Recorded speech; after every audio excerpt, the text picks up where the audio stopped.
Okay, now that we've seen what's going on in the West, let's take a look at some of the Eastern organizations that oppose Dracula. The Eastern Orthodox Church, Dongfang Zhengjiao Hui Toho Seikyokai, or simply the Church, is an organization that seeks to ensure that God is worshipped in the land, destroy heathens, and opposes Dracula. They are one of the three major factions opposed to Dracula, alongside the Vatican and the Knights of the Sacred Order of the Silver Fang. But unlike those two, the Church doesn't really have much of a presence outside of the East. In fact, it might be entirely absent from the rest of the world. Or maybe there are churches everywhere, but they're just really good at keeping a low profile. Maybe they know more about the Camarilla than they're letting on. Anyway, their influence is primarily limited to Japan and the surrounding areas. Much like the Knights of the Silver Fang, the Church's origins can be traced back to the founding of the human race itself. The current head of the organization is God himself, who appears as a benevolent old man with flowing white hair and a long white beard. He's actually so powerful that he's not even a target for Dracula. In fact, when Dracula attempted to attack the Church, God simply had him banished from the land. Despite being an all-powerful deity, God is actually quite humble and often leaves the day-to-day operations of the Church up to his more capable servants. And boy, does he have a lot of those. From the Pope to archbishops, cardinals, priests, friars, monks, nuns, and lay people, God has assembled a massive following of worshippers throughout history. However, it should be noted that not all of them are fully aware that they're serving the Lord. Many of them believe that they're merely helping out their local communities.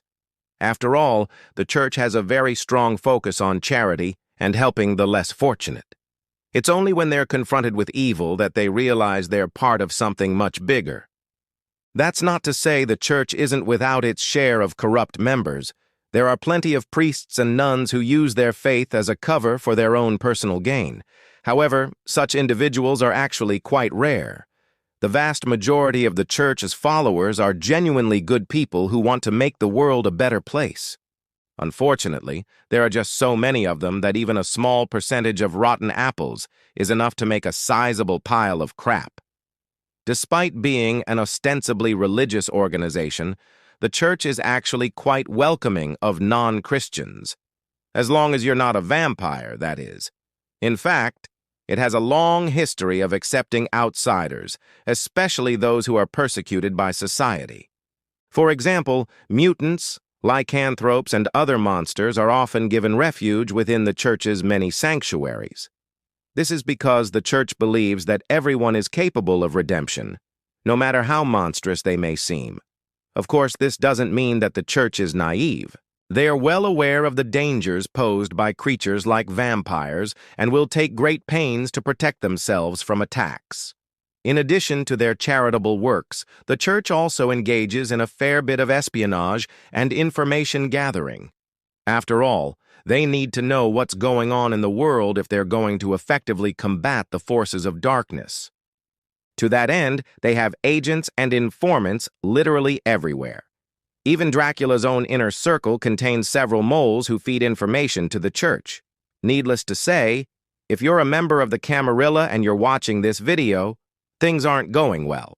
While the Church does occasionally employ underhanded tactics, they are ultimately a force for good in this world. If it weren't for organizations like the Church, who knows how much worse things would be. So next time you see a priest or a nun, be sure to thank them for their service. They might not remember doing it, but it'll make your hell march that much sweeter when the time comes. Now, if you'll excuse me, I have to go prepare for my imminent demise at the hands of an angry vampire overlord. Wish me luck. Oh, wait, no, don't bother. Things just went from bad to worse. Ha ha, that's the sound of my impending doom. Hee hee. Thanks for watching. If you like this video, please hit the like button and subscribe for more content. Also, check out the links below for ways you can support the channel. Your support helps us make better videos and reach a wider audience. But regardless of what you do, I just want to say thank you for watching, and I'll see you next time. All right, it's time to take a look at some Castlevania lore. Let's get into it. All right, so this all takes place in the 11th century. The church is busy fighting heretics, and two of its greatest warriors are Leon Belmont, the warrior, and Matthias Kronkvist, the tactician. Now monsters have appeared across the land, and Leon requests from the church permission to go out and fight them, but the higher UPS in the church are like, "Nah, man, we don't have time for that. We got heathens to chase." So they forbid him from going after the monsters. One day, a monster appears and kidnaps Leon's betrothed, the woman he's gonna marry. Now, technically, he could still go after the monster because there was a human being held hostage. But because he was denied permission to go after any monsters, this means that Leon has to make a choice. Abandon his title and his name to go after the monster and rescue his love, or do nothing and lose her forever. Ultimately, he chooses to save his love and resigns his title and name, choosing instead to go by Leon Belmont. As a result, this action would cause centuries of estrangement between the church and the Belmont clan. Now, moving ahead a few centuries, we find ourselves in the 15th century. At this point, the church has learned their lesson about not helping people just because they're religious fanatics, and now they are willing to work with pretty much anyone who isn't a religious fanatic. So when Dracula begins his campaign against humanity, the church decides to send an army to put an end to that. Now this army is led by a priest named Sypha Belnades, who looks like this. Now, if you've been keeping up with my videos, you might recognize that name because she's actually Alucard's mother. And yes, that means that Alucard is technically the son of the devil. Anyways, Sypha wasn't your average priest, because despite looking like a man, Sypha was actually a woman. I guess that makes her kind of like a badass version of that one dude from Mulan. Well, Sypha is actually a witch, and she disguised herself as a male priest, because back then, women couldn't really do anything. And the only way she could really help was if she disguised herself as a man. So Sypha leads the army to Dracula's castle, but they're quickly annihilated by the armies that wait for them inside the castle, which is led by the devil forge masters, Hector and Isaac. So the church sends their best warrior, Sypha, to go take care of Dracula personally. But on her way to Dracula, she's captured by the Cyclops and turned to stone. Now, with their greatest warrior turned to stone, the church is in desperate need of someone new to take her place. So they go to find one of the outcast Belmonts, and they find in Trevor one of the most mighty warriors in the entire clan. Now the church had come a long way since the days of Leon, and they were willing to accept outsiders now, even if they were members of the Belmont clan. So the church offered Trevor a deal. Help us defeat Dracula, and we'll remove the ban on your family name.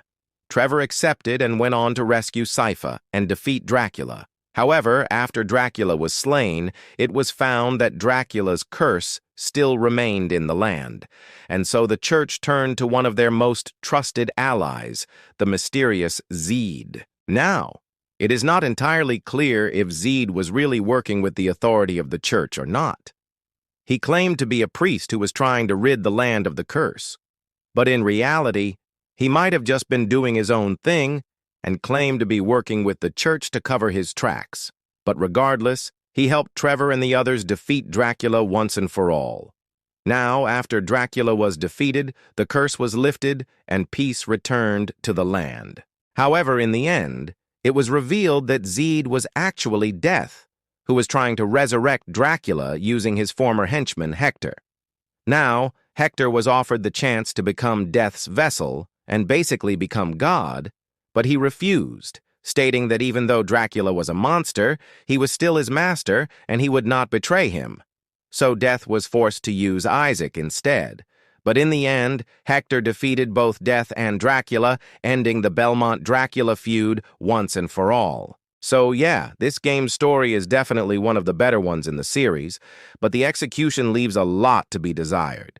Like, Death is a pretty cool villain, and he has a really cool design and everything, but like, why?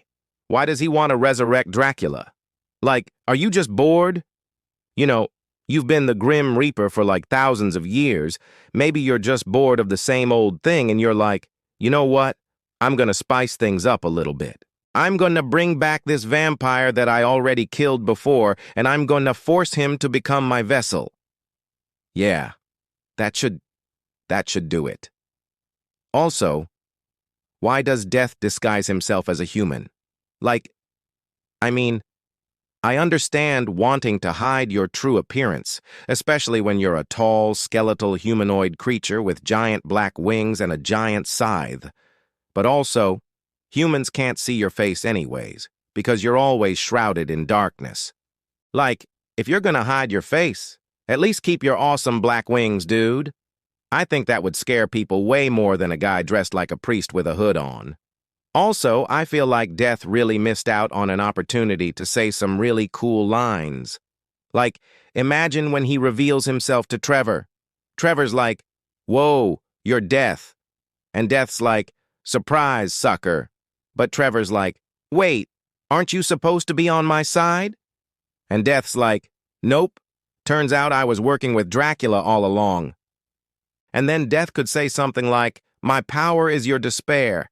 Your sadness is my feast." Man, that would have been awesome. That would have been a really cool line. Instead, Death doesn't really say anything cool at all. Like, he doesn't even say anything cool when he fights Hector. Hector's like, "You want to kill me? You're not worthy." And Death is like, "Shut up, you're just a puppet." Like, that's not cool. That's not cool at all. Also, why is Death afraid of water? Like, I'm sorry. But if you're the embodiment of evil, shouldn't you be able to control water? Like holy water, sure. It's blessed and all that. But you're literally the devil. You should be able to control water. Now, it's possible that this was actually intended to be a part of Death's backstory, but I don't know. I'm just spitballing here. Also, why does Death not get hit by the collapsing pillar? Like, I mean, I'm sorry, but you're the freaking Grim Reaper. You should be able to dodge a falling pillar. Like, seriously, Trevor nearly dies because of this. But Death doesn't even flinch. Like, what's going on there? Also, why did they completely forget about Maria? Like, she literally was set up as a major character in the whole game, but she literally doesn't do anything.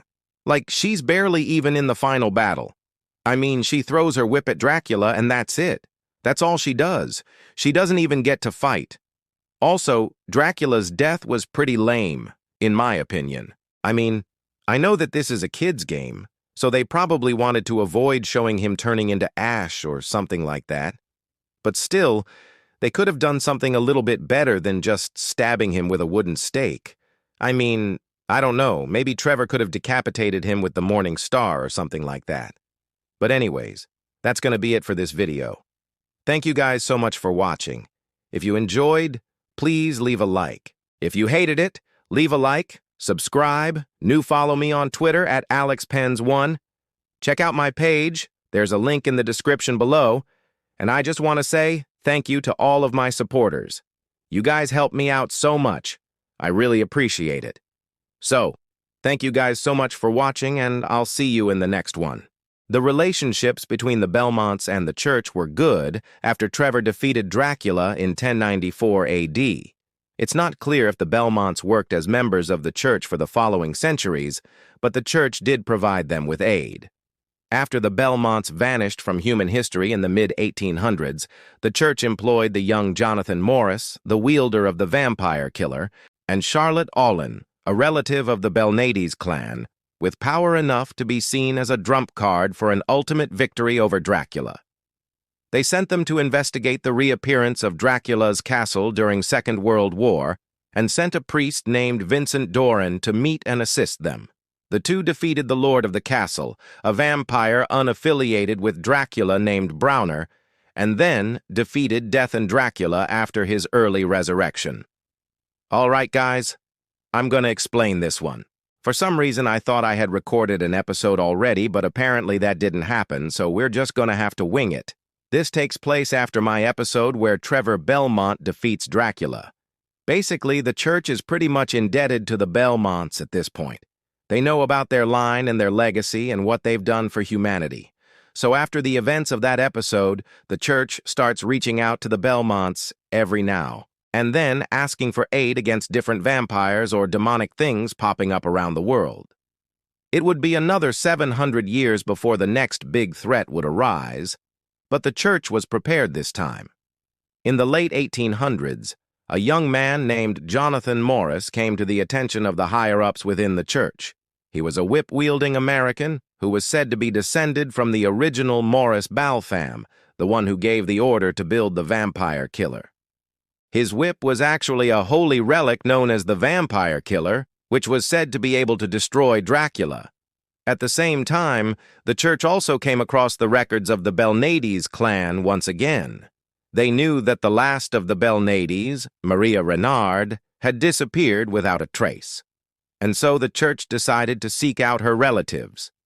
One woman in particular caught their attention, Charlotte Olin, a noblewoman from Finland with a mysterious past. The church reached out to her and offered her a chance to join them, basically saying, "Hey, come help us out. You can join the organization whenever you want." But she accepted and became a member immediately, proving herself to be a powerful magic user, seemingly unrivaled in that department by anyone else in the organization. She was exactly who the church was looking for. As soon as Dracula returned, the church acted. They gathered all the people that they had working for them and sent them off to stop him. Jonathan Morris and Charlotte Olin, along with the priest that was assigned to guide them, Father Vincent Doran, were sent to investigate the appearance of Dracula's castle in Transylvania. With the allies that they made on the way, including a man named Hugh Baldwin, who was very familiar with the castle, they arrived there and split up into 3 teams. Vincent, along with a pair of alchemists, went off to the basement to try and find holy water. Meanwhile, Jonathan and Hugh headed off to the top of the tower to see what was going on. They found the lord of the castle, Browner, who introduced himself to Jonathan. Unlike Jonathan, Brown was not a descendant of the Belmonts. He was just another vampire who took advantage of the chaos of the war to raise a castle of his own. He had turned many villagers into vampires and used his powers as a lord to keep Dracula's forces away from his domain. As the two battled, Braun told Jonathan the story of how he came to rule the castle. As the battle continued, Jonathan realized that Braun wasn't really all that strong, but because of the allegiance that the other vampires had to Dracula, no one dared attack him or take his castle. Jonathan told Braun that he understood what it was like to carry that kind of burden. Apparently, Jonathan also had a rival vampire hunter named Godbrand, who was constantly trying to take him down so that he could claim all the glory for himself. Jonathan was hoping to defeat Braun and force the other vampires to reclaim their humanity, but Braun refused, believing that it was hopeless. Ultimately, Jonathan proved to be victorious and destroyed the castle along with Braun, freeing the villagers from his control. However, as the dust settled, a single drop of holy water that Vincent had brought with him landed on the ground and began to glow. This caused the nearby villagers who had been turned into vampires to reawaken and become hostile. Jonathan quickly destroyed them, but it was clear that there was only one thing to do if they wanted to end this conflict once and for all. Jonathan and Charlotte had to head to the human world and take out Death himself.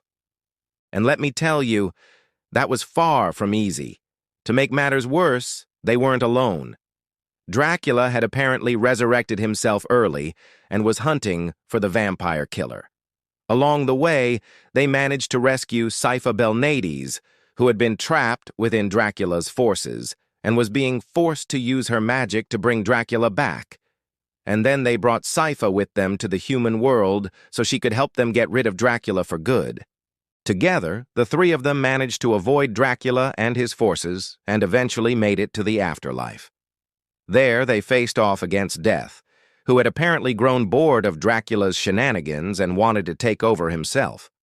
Death was actually a pretty cool character. He believed that humans needed suffering to grow. He didn't want to simply kill them all. He wanted them to suffer and become stronger through their struggles. He thought that Dracula was pathetic for always resorting to killing everyone. Death attacked the trio and proved to be extremely powerful, being essentially immortal and very, very fast. He was actually faster than Dracula. At one point, he even tried to corrupt Sypha, promising her that together they could rule over both the human and spirit worlds. But she refused, and instead helped Jonathan charge up the vampire killer to full power. Then they unleashed its power and blasted Death back. However, Death wasn't done yet. He still had one last trick left. He used his scythe to stab Jonathan and mortally wound him. Death then grabbed Sypha and threw her into a nearby portal, sending her back to the human world with instructions to bring Dracula to the afterlife. Then Death turned to leave, stating that the humans would never defeat him. But Jonathan stopped him with a single sentence. He said that even if he couldn't win, Death wouldn't either, because there was someone waiting for him in the human world. That someone was, of course, Charlotte. She had followed them to the afterlife, and while Jonathan was fighting Death, she had snuck up behind him and planted a stake through his heart. Now that Death was gone, the remaining vampires in the castle lost all will to fight and either fled or died by their own hands. Sypha had returned to the human world with a now weakened Dracula in tow. Charlotte and Jonathan met up with them, and the four of them stood triumphantly over the castle as it collapsed. Behind them, Dracula's forces scattered. And so peace returned to the land, or so it seemed. Dracula and his forces may have been defeated, but the struggle against evil was never truly over. The Legion of the Night was still out there, and who knows what other threats would appear in the future. But for now, the heroes had won. I hope you enjoyed this little side adventure. If you have any questions or concerns, leave them in the comments below, and I'll see you next time. While Alucard is the one who delivers the final blow to Dracula, it was really the Church who helped bring about the final showdown between Dracula and humanity. So join me as we look at how the Church put an end to Dracula once and for all. It's me. Welcome to my channel, where we explore the lore of Castlevania. The year is 1999, and humanity has been made aware of the return of Dracula, the legendary Dark Lord who dipped his bread in blood. And while many have fought against Dracula over the years, it is the Church who stands as the most powerful force against the forces of darkness. They are prepared to take the fight directly to Dracula himself. But they know that the battle will be long and bloody. So they decide to make preparations in advance. At their base of operations in the small village of Hakuba Shrine, the Church likely established some kind of academy or training facility to ready their elite soldiers for the task ahead. It would be here that they would train a young soldier named Julius Belmont, who would eventually become one of the most important figures in the final battle against Dracula. But not everyone would be training for this coming battle. Instead, there would be those who would take on a more covert mission. Amongst their number was a woman named Yoko Belnades. Over the next 16 years, Yoko would basically become the older sister to the young priestess of the Hakuba Shrine, Mina Hakuba. But she wasn't just there to watch over Mina. As time passed, Yoko grew increasingly concerned about a prophecy that foretold of Dracula's return in the year 2035. While this may seem far off, ancient prophecies are never vague. There could very well be something happening right now that would lead to the return of Dracula in 2035. So she decides to get ahead of it. Her first order of business would be to investigate the strange happenings in the village below the mountain. Soon she would learn of a reclusive man who called himself Graham Jones, the founder of a new cult. His teachings were centered around summoning a new Dark Lord to replace the old. The problem is that the Church didn't realize it yet, but they were dealing with Dracula himself. He had somehow managed to survive his encounter with Soma Cruz and had spent the last few decades recovering. Now he is looking to seize power once again. Unfortunately, he is mortal once again and needs a vessel to regain his full power. But luckily for him, one of the villagers would turn out to be a descendant of the original Dracula. And if Dracula was smart, he would have known that as well. So in order to get a head start on the Church and possibly take them out completely, he would send one of his followers, a man named Noland, to spy on them. This puts Yoko in a precarious position. Not only does she have to deal with the looming threat of Dracula returning, but now she has to contend with a mysterious stalker who seems to know more about her than she would like. But Yoko is no stranger to danger, and she would soon prove herself to be more than capable of handling whatever Noland throws her way. But what she doesn't know is that she is being watched not only by Noland, but also by someone else. Her every move is being tracked by a member of the Skull, Heart Pirates, a group of ruthless mercenaries hired by Dracula to steal the shards of the Zodiac Medallion. One of these shards is in the possession of the Hakuba Shrine, and its theft would spell doom for humanity. Luckily, before Noland can alert Dracula to Yoko's meddling, he is killed in a battle with the ninja, Fujinami, whose master, Raizu, would later retrieve the shard. With Noland out of the picture, it was time for Yoko to take action. Realizing that Dracula must be behind the recent disturbances, she decides to investigate further. She travels to the nearby village of and soon discovers the truth about Graham Jones. He isn't just a reclusive hermit. He is Dracula in disguise. But Yoko is not the only one who realizes this. In fact, the entire Belmont clan has figured it out as well. And so it is that two Belmonts, Shano and Justifier, arrive incognito in order to keep a low profile and tail Dracula. But things don't go according to plan, and they are soon discovered. A battle ensues, but it is clear that even the combined powers of two Belmonts is not enough to defeat Dracula. Just as it seems like the Dark Lord will prevail, though, Yoko steps in and saves the day.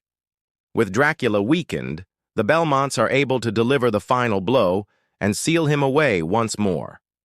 But this victory is short-lived, as Yoko is mortally wounded by Graham in a last-ditch effort to escape.